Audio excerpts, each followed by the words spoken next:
How did you end up with sharing with Brian? Yeah. Okay. So I think for Brian as well, Brian's as well was his insurance. Mm. So like Brian from the other podcast, if anyone hasn't listened to the episode, I recommend it. But, Come on, yeah, do that now. do that now, Brian Kwong. But Brian's firm, I think, was LSE as well, and he hadn't gotten it either. So like we both were in a case where we got our insurance as Bristol, and like we both got given temporary accommodation Mm. because for whatever reason, I don't know why, like the uni seemed to be oversubscribed. Like they are every fucking year. But Welcome to Newport, man. welcome to your new project.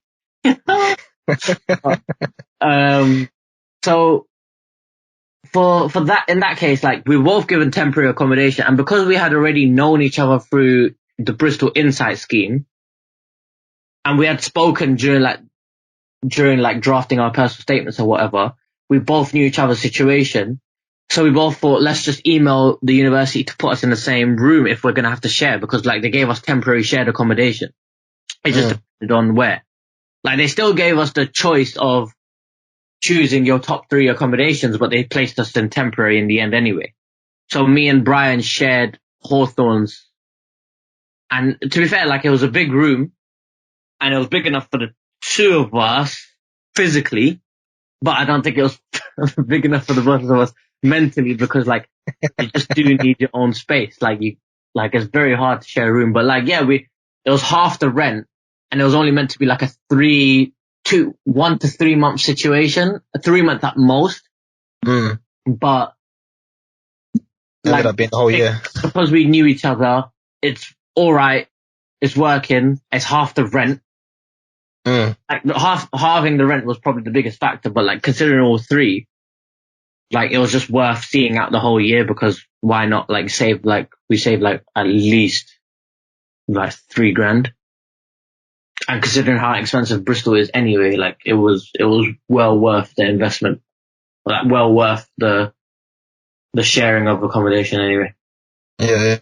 Especially with Hawthorne's like right on campus, like. Yeah. But being around campus doesn't exactly help with your studies either. Like during school, I didn't live close to school when I moved, and I was always on time, but I'd be baffled as to why my friend that lives 30 seconds away from school was just never on time. But then as soon as I slept in Hawthorne's, as soon as I lived in Hawthorne's, which was on campus, I understood it 100%. Like you just take every minute for granted, and you're like, okay, I can wake up at 8:30, shower, get ready, have breakfast, and still be on campus by 9. But you just can't. Like, it doesn't always work. It's like you end up just oversleeping, and once you oversleep, you're like, fuck it, I'm not going in. And a lot of people like that. That's nuts. But that's why you did quite well in first year. Yeah, like. Or relative. So like, I managed to get a very good grade in the first year. But that was, I think, because you know how like before, every exam period that we've ever done was a serious one. So like, yeah. And this was the first time in our lives where like, they tell us it doesn't count. But like, I still had the mentality of that, fuck these exams, like, I need to actually do well in them. So like every exam season that came up, whether it be January or June, I took it very seriously and revised like properly. Like it got to the point where in lectures, I was asking the teacher how to like go beyond the grade that I was at, which was like 65 at the time. I asked her like, what are the steps I need to take to get it to a first? And she told me as the lecturer, she goes, why do you care so much? It doesn't count. Like, what the actual hell is going on here? Where all my life I've just been working to get as high a grade as possible. You're used to you're not used to getting 70% if you're like aiming for the Russell Group universities. Like you're trying to get your 80s to 90s to 100% on UCAS, on UMS, sorry. And now here's a lecturer telling me in my first year of university, why the hell are you working more? It doesn't count. Like, at least I didn't take her too seriously because I still ended up like working actually very hard for it. But Yeah, like, yeah. it was more the fear of not doing well in exams that drove me to do well, because I didn't do the work during the term as much as I should have done. But when exam season did come around, like, I doubled the efforts. Mm. Do you think a part of that comes from Bristol being your insurance? What do you mean? Like, if Bristol was your firm, well, if you got into your first choice Imperial, do you think you would have worked as hard? I think Imperial, what I've heard about Imperial anyway, they actually work you whether you have a choice or not. Mm-hmm. Whilst Bristol, I feel like you could say that, because I remember You're like a chip on hating your shoulder. Bristol. I remember hating Bristol in the first few months. Like, everything right down to the hills, the way the campus looked. I just don't know. I just wasn't a fan of it all. And plus, like, coming from the background I do come from, like, I come from a very, very diverse background, like, in terms of who I surround myself with, and like everyone being similar-ish.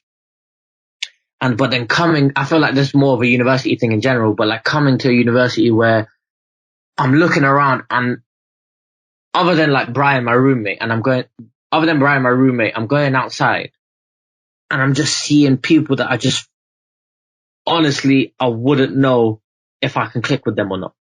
I was thinking, am I anything like these lot? You know, like how if you, on day one of campus, I was walking around, people already formed groups. Like whilst you're walking down on, like, Tyndall's Avenue in Bristol. Yeah, yeah.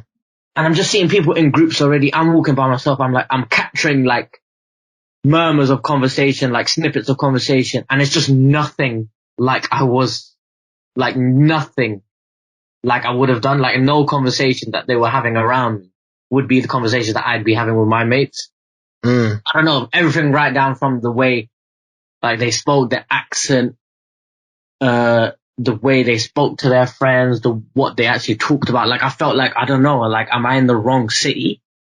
And then, like, that caused me to, like, feel like very much like an outsider. Even though everyone does feel like that at first, but I felt like very much an outsider on the first few months. Mm. Like, it was weird. That's why I ended up like hating the city, but I kind of like forced myself to integrate, because otherwise, like, the rest of my 4 years would have been a nightmare. Yeah, yeah. I remember for me, like, I remember my first day, I went to my flatmates, like, have you guys set up the online rent payments yet? And they were like, rent? Like, my dad paid for that last week. Oh, bro, like, honestly, there were these two international students in my flat, right? Yeah. And he was from China.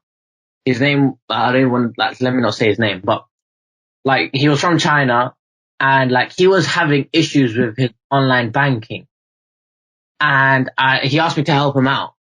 And like, as I was helping with him with his online banking, I caught a glimpse of his bank account, and honestly, my jaw dropped, because it was like deep. This is in like this is the first 2 months of first year, and he had in excess over 20 grand in his bank account.